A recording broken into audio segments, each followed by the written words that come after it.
It's the country's #1 RVing radio show, brought to you by Rockwood, a division of Forest River, building better RVs, making smarter RVers. I'm your host, Alan Warren, the RV Wingman, and my job is to help you make the best decisions possible and to steer you away from trouble when it comes to RVing and the RV lifestyle. I'm trying to steer you towards the best of the best in terms of RV dealers and help educate RVers the best I can to make the right decisions when it comes to what to buy and who to buy from.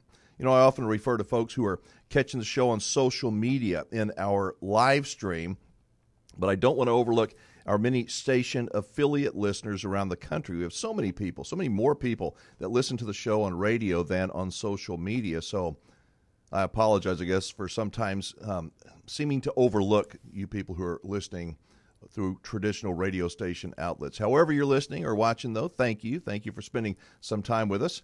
We have a 24-hour voicemail set up to take your calls, your questions. We welcome you. Welcome you to give us a shout-out anytime. That number is 1-330-WINGMAN, 1-330-946-4626. And speaking of voicemails, we got a bunch of them this week, and we're going to be playing some of them later this hour. Some were really good. All right, in less than 30 minutes, we're going to talk about how to sell your RV, the different options. So when it's time to move up or down to a different RV, we're going to give you some things to keep in mind that'll make selling it easier, hopefully a whole lot less stressful. Of course, you got your three basic options. You can sell it outright on your own, you can sell it through a consignment dealer, or you can take your RV and trade it in on a new one. We're going to look at all three of those options so you can decide the one that works best for you.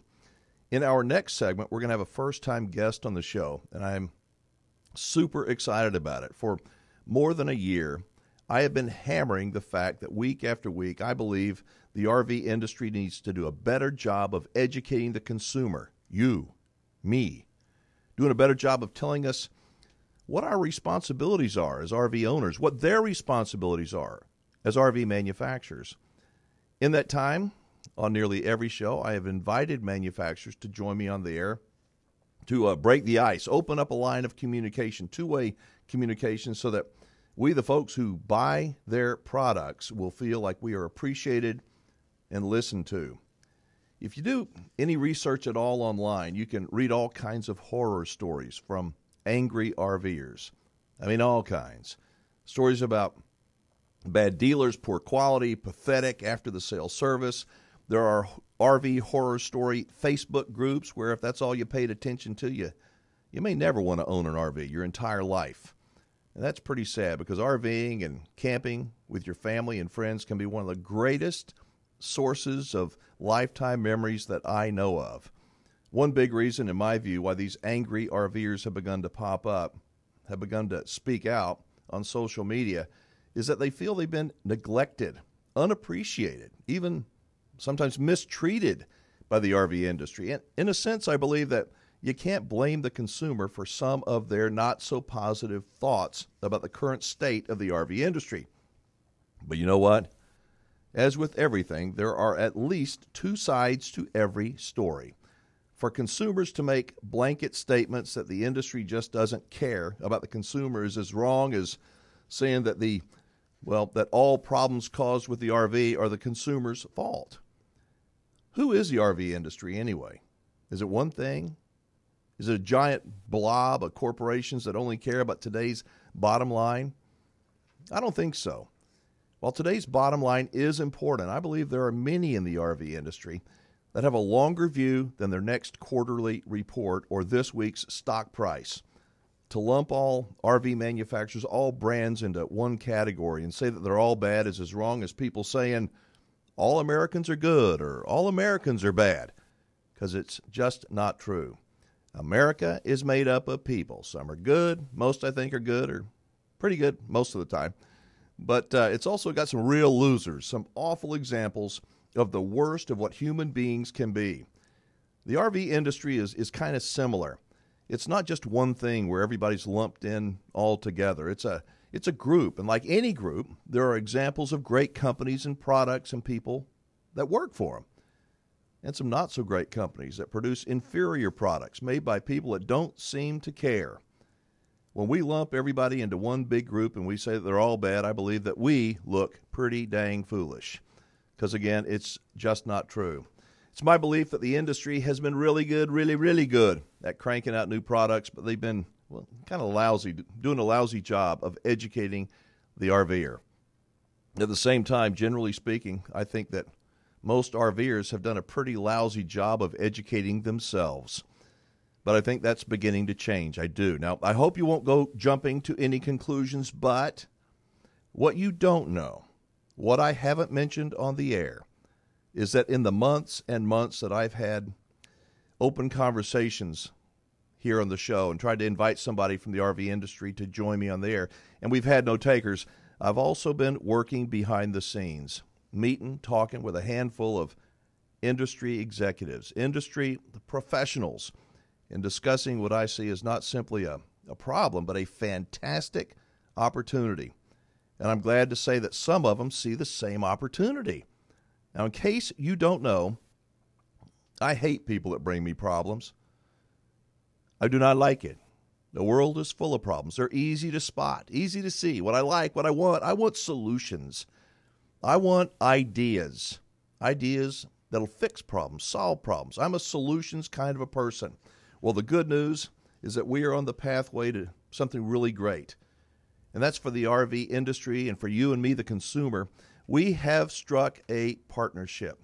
Yep, an education partnership, I guess you'd call it that, with an RV manufacturer, the RV industry, that not only recognizes some of the industry's issues, but the manufacturer also wants to work to solve some of the problems that the industry is experiencing and some of the problems that you and I are experiencing.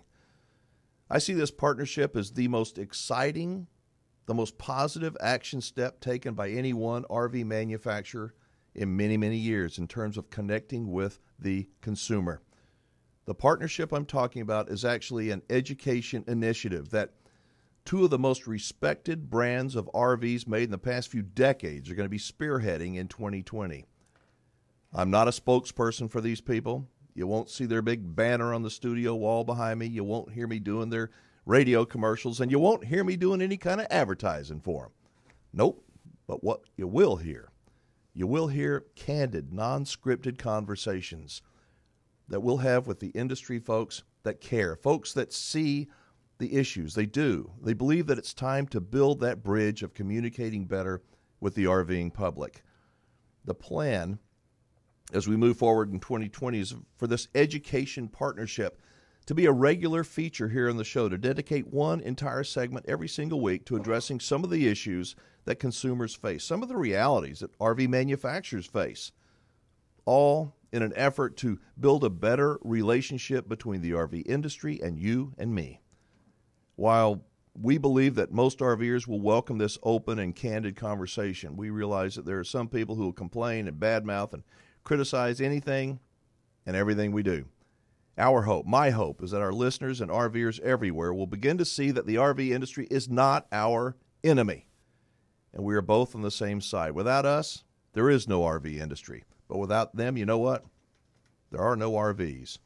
One of the things we're going to be doing is answering questions that you may have. There doesn't seem to be a shortage of questions that the common RVer has. And we're going to be asking those questions and trying to get answers to them.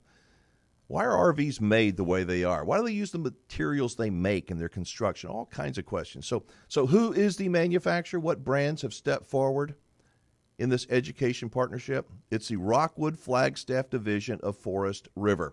Just like General Motors has all kinds of brands of vehicles, Forest River has all kinds of different divisions. The Rockwood Flagstaff division is as rock solid a group of people as you will ever find in this industry, and the quality of their products speaks for itself. They're not perfect. They don't pretend to be perfect, but they make damned fine RVs. They're honest, dependable. They care enough about you and me, RVers everywhere, to say, okay, Wingman, let's do this thing. Let's be honest, get an open conversation going, and do something positive. We're going to talk about it after the break. By the way, if you have any questions you'd like to ask the manufacturer, any questions at all, if you'll call our 24-hour voicemail, you can leave that message, and our friends at Rockwood Flagstaff will try to get you a straight answer in a jiffy. 1-330-WINGMAN, 1-330-946-4626. just getting started. Back after this.